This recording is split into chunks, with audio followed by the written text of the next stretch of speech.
नमस्कार, आप सभी दर्शकों का बहुत बहुत स्वागत है आज के हमारे इस वीडियो में।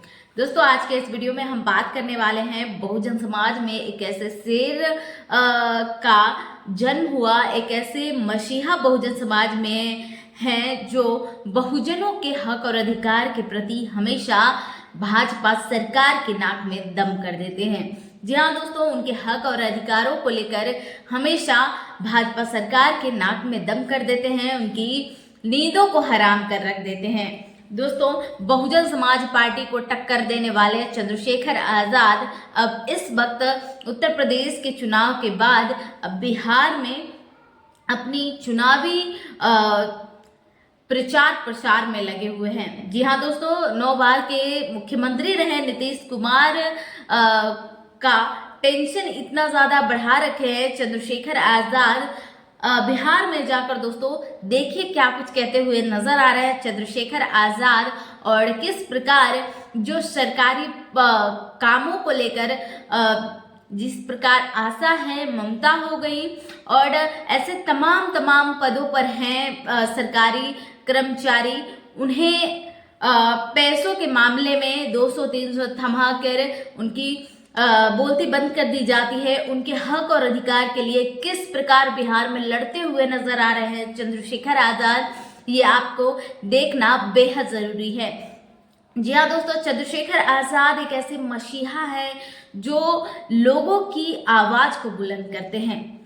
अगर उनकी आवाज को दबाई जाती है तो चंद्रशेखर आजाद उसे सांसद में उठाने का काम करते हैं। दोस्तों, इस पर आपकी क्या राय है, क्या प्रतिक्रिया है, हमें कमेंट सेक्शन में जरूर बताएं।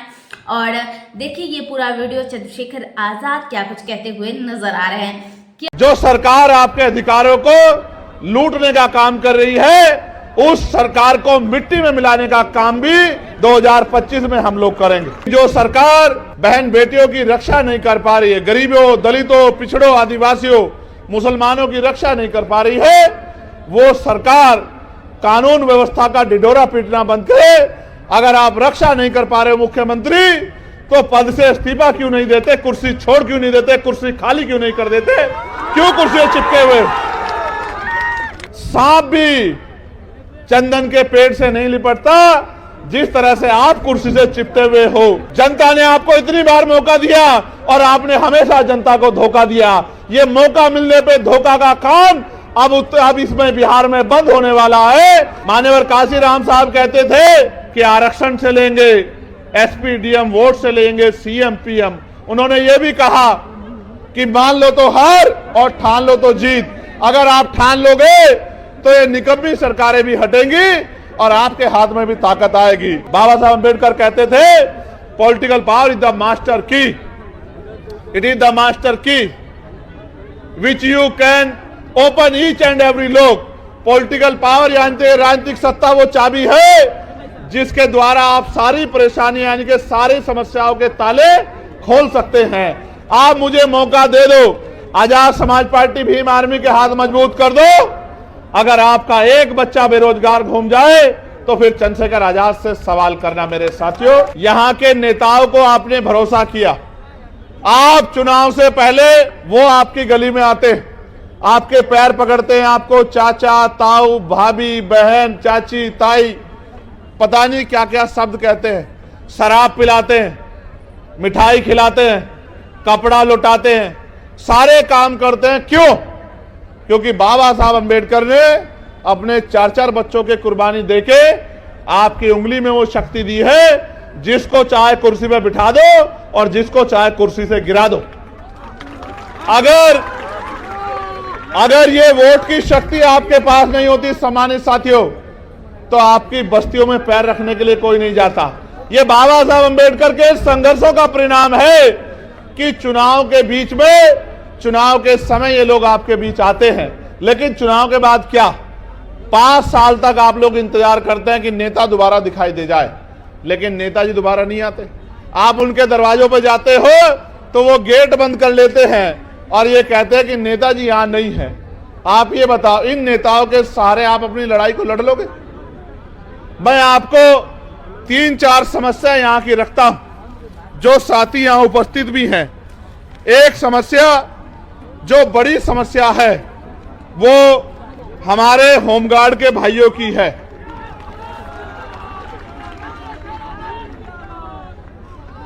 जो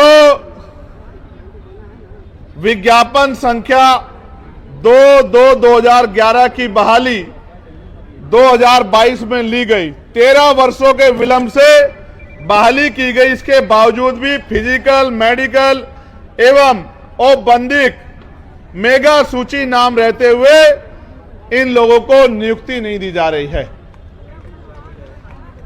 होमगार्ड, जबकि जहानाबाद जिले में और अन्य जिलों में होमगार्ड के बहुत सारे पद खाली हैं, फिर भी सरकार इनकी बहाली नहीं कर रही है।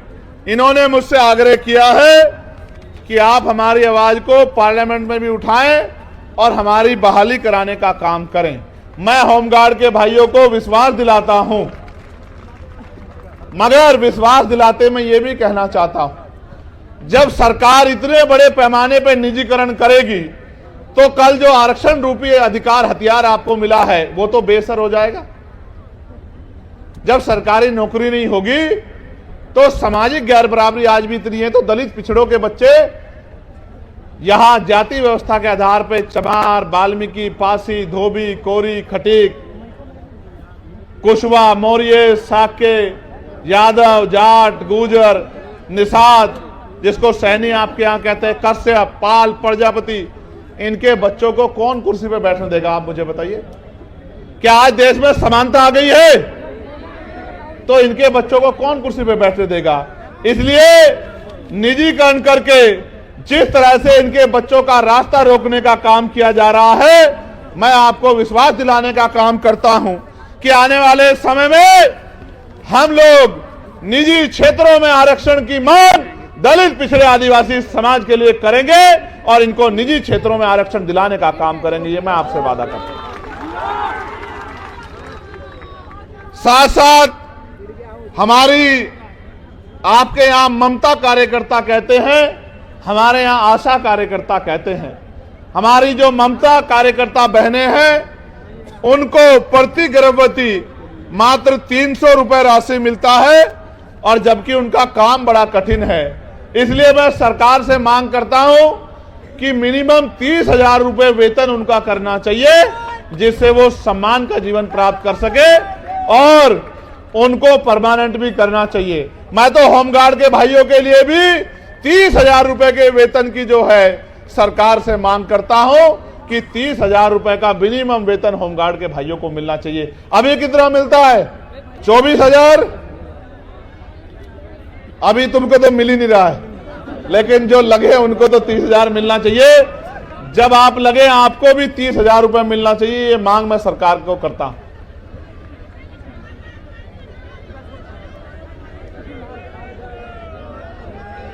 ज्वाइनिंग नहीं हो रही है ना,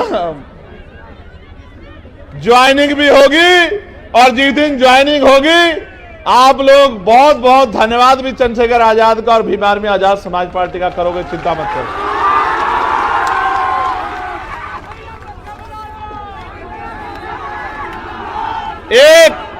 एक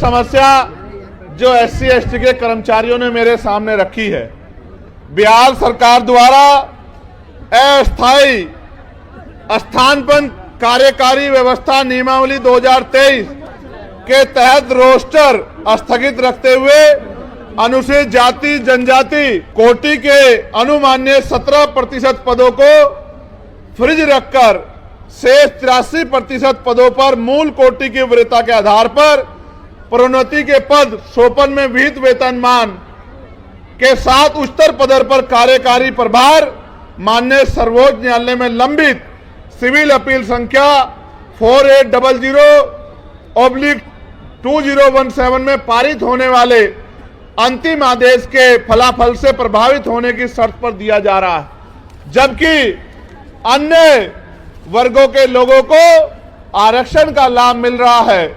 इसकी वजह से जब प्रमोशन नहीं हो रहा है तो बैकलॉग भी नहीं आ रहा है, ना नई नियुक्ति आ रही है और ना ही हमारे मूल पदों से प्रमोशन हो पा रहा है।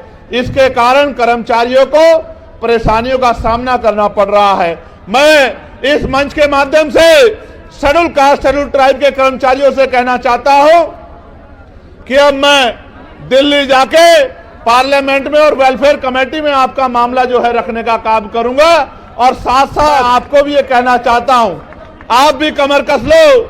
जो सरकार आपके अधिकारों को लूटने का काम कर रही है, उस सरकार को मिट्टी में मिलाने का काम भी 2025 में हम लोग करेंगे।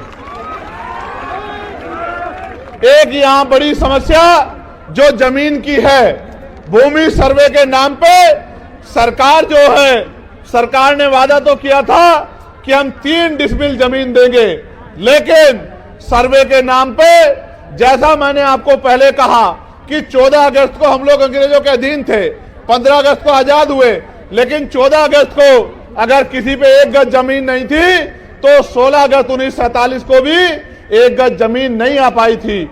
सरकारी जमीनों पे ही गरीब लोग रहते थे। 70 साल से जिस जमीनों पे लोग रह रहे हैं, सर्वे के नाम पे वो जमीनें छीन के पैसे वालों को, जमींदारों को, ताकतवर लोगों को, सामंतियों को देने का काम यही निकम्मी नीतीश कुमार जी की सरकार करने का काम कर रही है। डबल इंजन की सरकार करने का काम कर रही है। मैं सरकार को ये कहना चाहता हूं, अपनी बुरी मंशा से की जा रही इस योजना को सरकार तत्काल रोक के जमीनों के अधिकार को सुरक्षित करने का काम करे, वरना तो सरकार याद रखे, जल जंगल जमीन बचाने के लिए सरकार से हर तरह की लड़ाई लड़ने का काम हम यहां से लेकर दिल्ली तक करेंगे और अपने लोगों की जमीन को किसी भी कीमत पे सरकार को छीनने हम लोग नहीं देंगे। दूसरा, कानून व्यवस्था बहुत बिगड़ी हुई है। इसके लिए मैं सरकार से ये कहना चाहता हूं कि जो सरकार बहन बेटियों की रक्षा नहीं कर पा रही है, गरीबों, दलितों, पिछड़ों, आदिवासियों, मुसलमानों की रक्षा नहीं कर पा रही है, वो सरकार कानून व्यवस्था का ढिढोरा पीटना बंद करे। अगर आप रक्षा नहीं कर पा रहे हो मुख्यमंत्री, तो पद से इस्तीफा क्यों नहीं देते, कुर्सी छोड़ क्यों नहीं देते, कुर्सी खाली क्यों नहीं कर देते, क्यों कुर्सी चिपके हुए? इस तरह से तो सांप भी चंदन के पेड़ से नहीं लिपटता, जिस तरह से आप कुर्सी से चिपटे हुए हो। अगर नहीं काम कर पा रहे हो, नहीं लो जनता के हितों की रक्षा कर पा रहे हो, तो कुर्सी क्यों नहीं छोड़ देते मुख्यमंत्री जी? आपको सोचना चाहिए। जनता ने आपको इतनी बार मौका दिया और आपने हमेशा जनता को धोखा दिया। ये मौका मिलने पे धोखा का काम अब इसमें बिहार में बंद होने वाला है। अब अगर मौका मिलेगा तो काम करने वाले लोगों को मिलेगा, और जब मौका मिलेगा काम करने वाले लोगों को, तो धोखा बंद हो जाएगा। इस बात का भी मैं आपको विश्वास दिलाता हूं।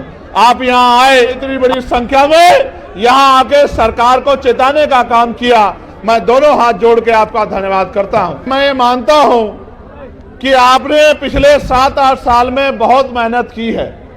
आपने अपनी मेहनत के बदौलत इस नीले झंडे को गांव-गांव तक पहुंचाने का काम किया है। अभी भाई ददन जी भी कह रहे थे, जौहर साहब भी कह रहे थे, अमर ज्योति जी और भाई कमल वालिया जी भी कह रहे थे कि अब आपकी परीक्षा का समय आ गया है।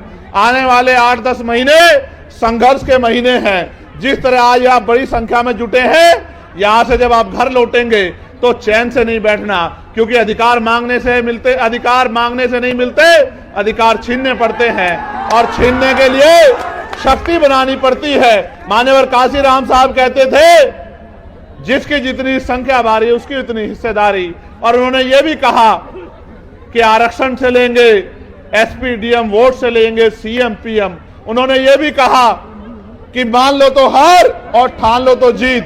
अगर आप ठान लोगे तो ये निकम्मी सरकारें भी हटेंगी और आपके हाथ में भी ताकत आएगी। तो मैं अपने गांव के कार्यकर्ता से कहना चाहता हूं कि वो आज से रजिस्टर बना ले और एक एक घर को जोड़ के भाईचारा बनाने का काम करे, बहुजन समाज में एकता बनाने का काम करे, अपनी शक्ति बनाने का काम करे, और आने वाले समय में संघर्ष के बलबूते किसी के आगे हाथ फैलाने वाला नहीं, कलम की ताकत अपने हाथ में लेके लोगों के भविष्य को बदलने वाली शक्ति अपने हाथ में सत्ता के रूप में लेने का काम करे। क्योंकि जब तक पॉलिटिकल पावर आपके पास नहीं होगी, बाबा साहब अम्बेडकर कहते थे Political power is the master key. It is the master key which you can open each and every lock.